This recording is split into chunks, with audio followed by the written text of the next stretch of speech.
Assalamualaikum warahmatullahi wabarakatuh. Perkenalkan, nama saya Irma Rati Anjasmara, NIM 58 dari kelas A. Nah, di video ini akan membahas tentang mata kuliah metode kuantitatif bisnis 2. Di video ini membahas tentang 3 analisis, yaitu analisis conjoint, analisis jalur, dan analisis time series. Nah, untuk pokok pembahasannya untuk 3 analisis tersebut yaitu pengertian, tujuan, variabel dan data, dan juga istilah dari analisis time series, stasionaritas, dan juga kointegrasi. Nah, yang pertama yaitu analisis conjoint.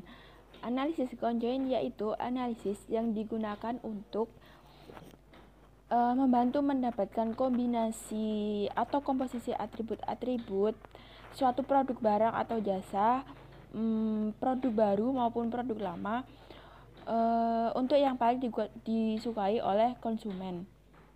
Nah, hasil analisis conjoint ini berupa informasi kuantitatif yang dapat memodelkan preferensi konsumen untuk beberapa kombinasi fitur produk. Nah, dalam prosesnya analisis conjoint akan memberikan ukuran kuantitatif terhadap tingkat kegunaan atau utility dan kepentingan relatif suatu produk dibandingkan dengan atribut-atribut yang lainnya. Yang selanjutnya yaitu tujuan dari analisis conjoint. Tujuan dari analisis conjoint yaitu yang pertama untuk menentukan kepentingan relatif dari atribut di dalam pemilihan oleh pelanggan. Yang kedua, untuk mengestimasi pangsa pasar merek yang berbeda dalam tingkat level atribut. Yang ketiga yaitu untuk menentukan komposisi merek yang paling disenangi oleh konsumen. Selanjutnya itu untuk membuat segmen pasar berdasarkan pada kemiripan preferensi untuk level atribut. Tujuan yang terakhir yaitu untuk menunjukkan suatu produk sejauh mana kesediaan individu untuk melakukan pertukaran antar atribut suatu produk pelayanan. Nah, sehingga berguna untuk memutuskan cara optimal dalam memberikan pelayanan dengan keterbatasan sumber daya. Yang selanjutnya yaitu variabel dan data.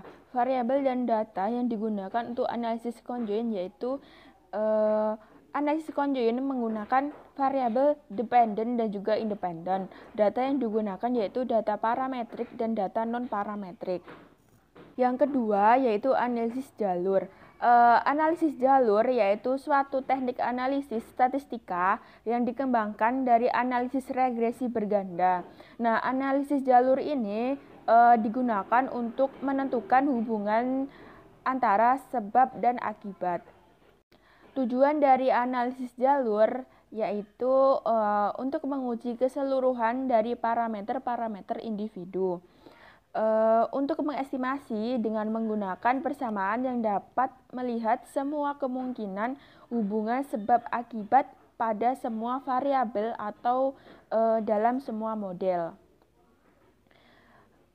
Yang selanjutnya yaitu untuk melakukan dekomposisi korelasi menjadi hubungan dan pengaruh tidak langsung dan bukan sebab akibat seperti komponen semu. Berikutnya yaitu variabel dan data. Variabel yang digunakan untuk analisis jalur yaitu variabel endogenus dan variabel eksogenus atau variabel bebas. Nah, data yang digunakan yaitu data matrik yang berskala interval. Nah, pembahasan yang terakhir yaitu analisis time series. Nah, analisis time series ini yaitu analisis perbandingan data dengan keuangan periode sebelumnya. Nah, analisis time series ini digunakan untuk memproyeksikan kondisi keuangan pada masa yang akan mendatang. Tujuan dari analisis time series yaitu untuk menjelaskan mekanisme tertentu atau meramalkan suatu nilai di masa depan dan mengoptimalkan sistem kendal.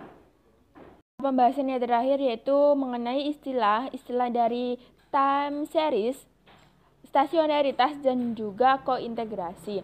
Nah, yang pertama yaitu istilah dari time series. Ada beberapa pembahasan yaitu ada tren, siklus, musiman, dan juga irregularitas atau ketidakaturan. Nah, yang pertama yaitu ada tren. Tren yaitu pergerakan time series dalam jangka panjang bisa merupakan tren naik atau tren turun. Nah, tren ini dipengaruhi oleh perubahan jumlah penduduk, perubahan teknologi. Nah, tren ini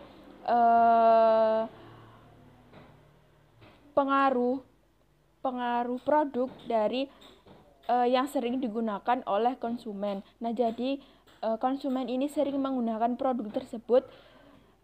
Jadi produk tersebut bisa menjadi tren di masa itu. Nah, yang selanjutnya yaitu siklus. Siklus yaitu fluktuasi bisnis dalam jangka yang pendek. Yang selanjutnya ada musiman. Nah, musiman ini fluktuasi yang terjadi dalam lingkup 1 tahun. Nah, jikalau siklus tadi fluktuasi bisnis dalam jangka pendek, dan musiman ini fluktuasi bisnis yang terjadi dalam lingkup 1 tahun tersebut.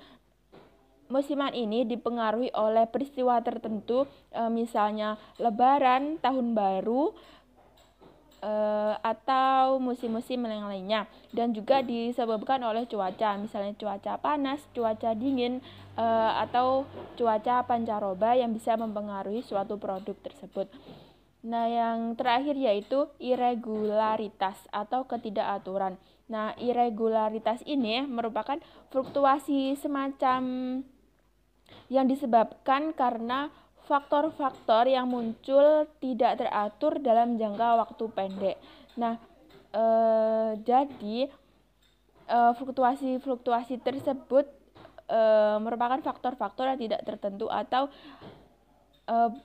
konsumen-konsumen memilih barang yang disukai tidak sesuai dengan seperti siklus atau musiman, namun tidak teratur.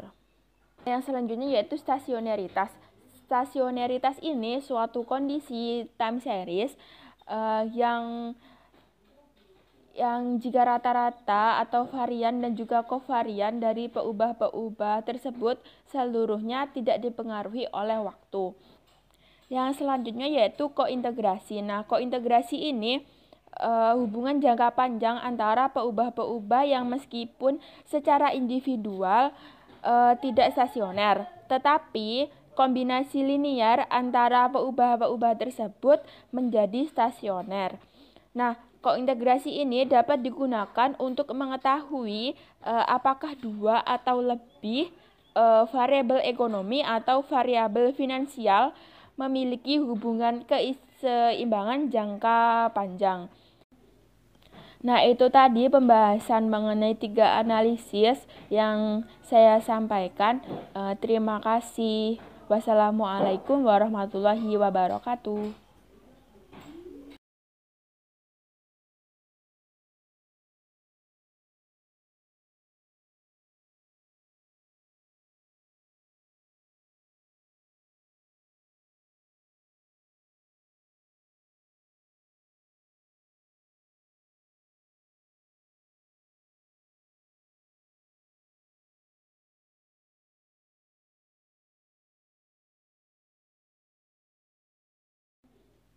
Nah, itu tadi pembahasan mengenai 3 analisis yang saya sampaikan. Terima kasih. Wassalamualaikum warahmatullahi wabarakatuh.